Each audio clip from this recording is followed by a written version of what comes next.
नमस्कार, मैं अनीस अख्तर। आप देख रहे हैं उभरता समाचार। आइए बढ़ते हैं गोपीगंज की खास खबर की तरफ। राष्ट्रीय राजमार्ग के करबला के सामने अल्टो कार और बोलेरो की टक्कर, जिसमें सभी यात्री सकुशल। गोपीगंज कोतवाली क्षेत्र के राष्ट्रीय राजमार्ग स्थित करबला के सामने दक्षिणी लेन पर अल्टो कार और बोलेरो की टक्कर में किसी के घायल होने की सूचना नहीं। प्राप्त जानकारी के अनुसार घटना के संबंध में बताया जाता है कि दिन सोमवार की देर रात किसी अज्ञात वाहन की चपेट में आ जाने से एक पालतू भैंस टकराकर मृत अवस्था में दक्षिण लेन पर ही पड़ी रही।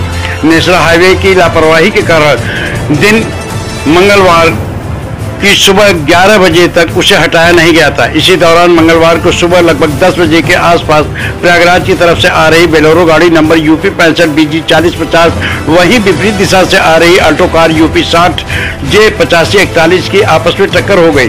दोनों गाड़ियों के अगले हिस्से क्षतिग्रस्त हो गए, जिसमें सभी सवार यात्री सुरक्षित रहे। सूचना पर पहुंची पुलिस ने सड़क से दोनों गाड़ियों को हटवाकर आवश्यक कार्रवाई में जुट गई।